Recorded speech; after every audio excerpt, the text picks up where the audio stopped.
Hello families, welcome to my channel being Miranda's. நான் உங்கள் Nithya Miranda. இன்றைக்கி ஒரு லன்ச் காம்போ தாங்க பார்க்க போகிறீங்க. கத்திரிக்காய் வந்து ஃப்ரை பண்ண போகிறேன் அண்ட் ஹெல்த்தி மெத்தட். ப்ளஸ் வந்து புதினா கொத்தமல்லி சாதம் பண்ண போகிறேன். அதுதான் எங்களோட லன்ச்சு. உங்களோட ஷேர் பண்ணலான்னு சொல்லிட்டு வீடியோ எடுக்க ஆரம்பித்தேன். வாங்க, ஃபஸ்ட்டு கத்திரிக்காய் ஃப்ரை பண்ணுறதுக்கு இஞ்சி பூண்டு எடுத்துட்டேன், ஒரு ஸ்பூனு. மஞ்சப்பொடி போட்டிருக்கேன், அதுவும் 1/4 டீஸ்பூன் போட்டேன். அப்புறம் மிளகாத்தூள், வெறும் மிளகாத்தூள் இருக்கு இல்லையா, அது வந்து ஒரு டீஸ்பூன் போட்டேன். அவங்கவுங்க காரத்துக்கு ஏற்ற மாதிரி. இது ஒரு பெரிய சைஸ் கத்திரிக்காங்க. உங்கள் மிளகாத்தூள் காரத்துக்கு ஏற்ற மாதிரி போட்டுக்கோங்க. அப்புறம் வந்துட்டு நான் கலருக்காக காஷ்மீரி ரெட் சில்லி சேர்ப்பேன். இந்த ஃப்ரை ஐட்டம்ஸ்க்கெலாம் நல்லாயிருக்கும். அதனால் அதுவுமே ஒரு 1/4 டீஸ்பூன் போட்டேன். அப்புறம் பெப்பர், அதுவுமே வந்து ஒரு 1/4 டீஸ்பூனு. அப்புறம் பெருங்காயமும் சேர்ப்பேன். நான் எந்த வெஜிடபிள் செஞ்சாலுமே அதில் பெருங்காயம் போடுவேன். அதனால் என்னோடய சீக்ரெட் இன்க்ரீடியன்ட் இது. பெருங்காயம் கொஞ்சம் சேர்த்துக்கிட்டேன்.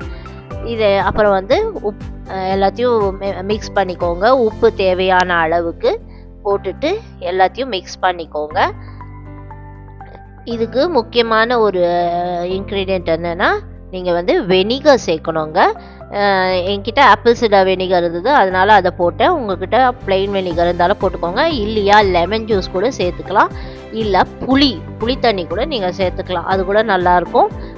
இதெல்லாம் சேர்த்துட்டு நல்லா ஒரு மிக்ஸ்சர் மாதிரி, ஒரு பேஸ்ட் மாதிரி ஆக்கிக்கோங்க. இதோட சேர்த்து நம்ம இந்த கத்திரிக்காவெல்லாம் பெரட்டி எடுத்துக்கலாம். இது கூட கொஞ்சோண்டு ரிஃபைண்ட் ஆயிலும் சேர்த்துக்கோங்க. ஏன்னா நான் இதை வந்து ஏர் ஃப்ரையரில் தான் நான் ஃப்ரை பண்ணி எடுக்க போகிறேன். கொஞ்சோண்டு ரிஃபைண்ட் ஆயிலும் சேர்த்துக்கலாம். சேர்த்து நல்லா இந்த மாதிரி மிக்ஸ் பண்ணி வச்சுக்கலாம். இப்போது இது ஒவ்வொன்றுத்தையும் நான் இந்த மாதிரி கத்திரிக்காயில் போட்டு கோட் பண்ணி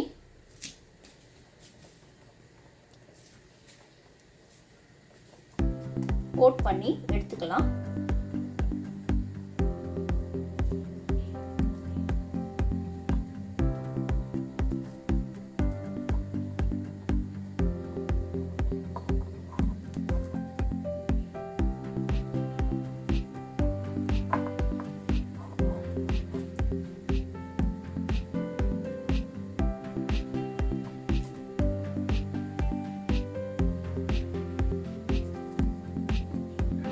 எல்லா கத்திரிக்காயையும் கோட் பண்ணிட்டு உங்களுக்கு காட்டுறேன்.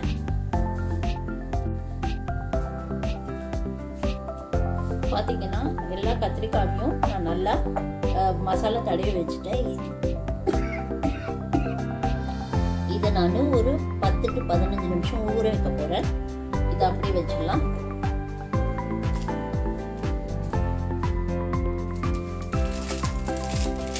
என்னுடைய ஏர் ஃப்ரையர் பேனில் இந்த மாதிரி ஒரு லைனர் போட்டு முதல்ல நான் லைன் பண்ணிக்க போகிறேன். அதில் ஒவ்வொரு கத்திரிக்காவாக நான் ப்ளேஸ் பண்ணுறேன்.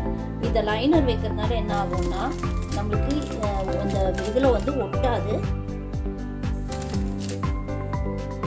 அதனால் நான் இந்த மாதிரி 4 கத்திரிக்காவை இப்படி நான் ப்ளேஸ் பண்ணி வச்சுருக்கேன். இது ஒரு 5 minutes இருந்தால் போதும். நான் இது இப்போ இந்த ஃப்ரையரில் வைக்க போகிறேன்.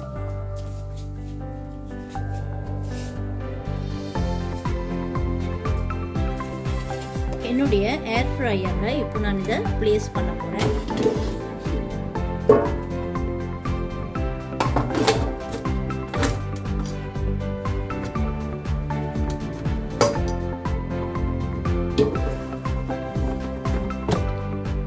ப்ளேஸ் பண்ணிவிட்டு 10 minutes டைமர் ஸ்டார்ட் பண்ணுறேன்.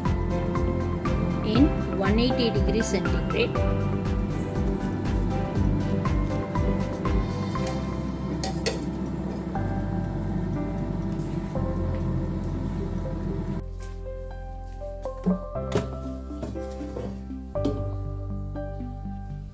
சூப்பராக நம்மளுடைய கத்திரிக்காய் ஃப்ரை ரெடி ஆகிடுச்சு. நான் இதை வெளியே எடுத்து வச்சுட்டு உங்களுக்கு காட்டுறேன். சூப்பரான நம்மளுடைய கத்திரிக்காய் ஃப்ரை ரெடி ஆகிடுச்சு. லெஸ் ஆயில் பட் டேஸ்டி கத்திரிக்காய் ஃப்ரை.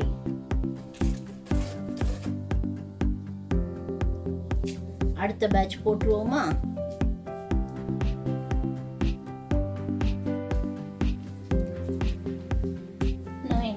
கொத்தமல்லி புதினா சாதம் தான் பண்ண போகிறேன். இந்த ரேஷியோ வச்சு நீங்கள் வெறும் கொத்தமல்லி வச்சும் பண்ணலாம், வெறும் புதினா வச்சும் பண்ணலாம். இல்லைன்னா நீங்கள் இதோடு சேர்த்து கருவேப்பிலை, புதினா, கொத்தமல்லியும் சேர்த்து பண்ணலாம் இந்த ரைஸை. இதுக்கு தேவையான பொருட்கள் என்னென்னா, 1 ஸ்பூன் வந்து தனியா, ஒரு 6 காஞ்ச மிளகா, 1/4 டீஸ்பூன் வெந்தயம், ஒரு 1/4 டீஸ்பூன் சோம்பு, சீரகம், ஒரு ஃபுல் டீஸ்பூன் வந்து மிளகு, கடலைப்பருப்பு வந்து ஒரு 1/2 டீஸ்பூன் எடுத்திருக்கேன். 2 வெங்காயம் வேணும், ஒரு 10 பல் பூண்டு, கொஞ்சோண்டு பெருங்காயம், உப்பு, மஞ்சத்தூள். இது வந்து நல்லா சூடாயிடுச்சு. அதில் கொஞ்சோண்டு எண்ணெய் ஊற்றிக்கலாம் இந்த மசாலாலாம் வறுக்கிறதுக்கு. நல்லா வறுத்துக்கலாம். கொஞ்சம் செவக்கணும். வந்து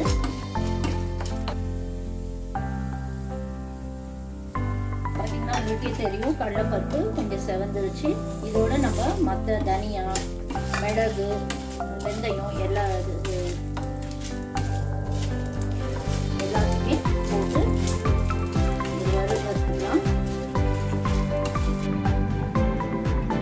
இந்த புதினா ரைஸ் செய்யறதுக்கு, புதினா கொத்தமல்லி ரைஸ் செய்யறதுக்கு ஒரு பேனில் நான் ஒரு 2 ஸ்பூன் ஆயில் ஊற்றிருக்கேன்.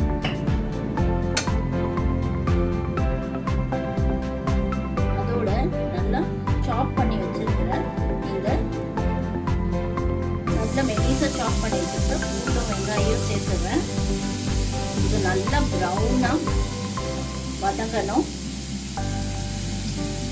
இந்த ரைஸ்க்கு இந்த வெங்காயமும் பூண்டும் நல்லா கேரமலைஸ் ஆனோம், அப்பதான் நல்லா இருக்கும்.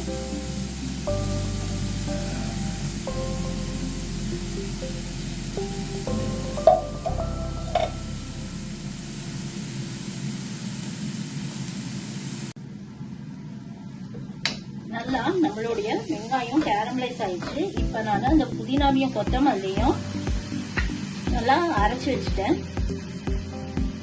தண்ணி இருந்தா பரவாயில்ல. இப்ப மொத்ததான் விட போறோம். அத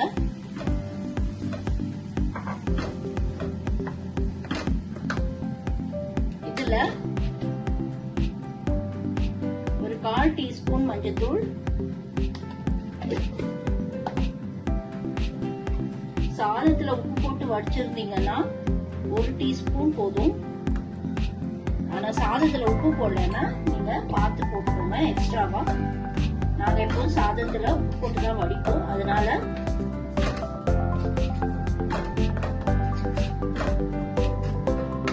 இப்போ கொஞ்சம் தீய பெருசா வச்சுக்கிறேன்.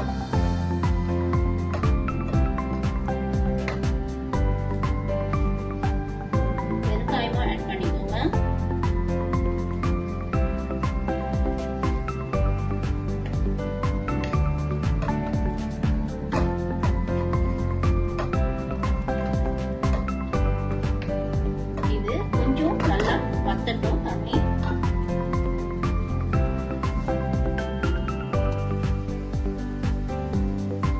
பாத்தீங்கன்னா நல்லா இது சுட்டிடுச்சு. இப்போ இந்த பொடியை அதுல சேர்த்துடலாம். இந்த நம்ம வறுத்து வச்சிருந்தோம் இல்லையா, அது எல்லாத்தையும் நான் மிக்சியில பவுடர் ஆக்கிட்டேன். உங்களுக்கு வேணா கொஞ்சம் கொரகரமா அரைச்சுக்கோங்க. எங்களுக்கு வாயில, எங்க வீட்டுக்காருக்கு வாயில தட்டு போட்டா பிடிக்காது, அதனால எல்லாத்தையுமே நான் நல்லா பொடியா அரைச்சிட்டேன். இப்போ இந்த நம்ம கொத்தமல்லி புதினாவோட சேர்த்துக்கலாம். சேர்த்துட்டு ஒரு 2 நிமிஷம் அப்படியே இருக்கட்டும் போதும்.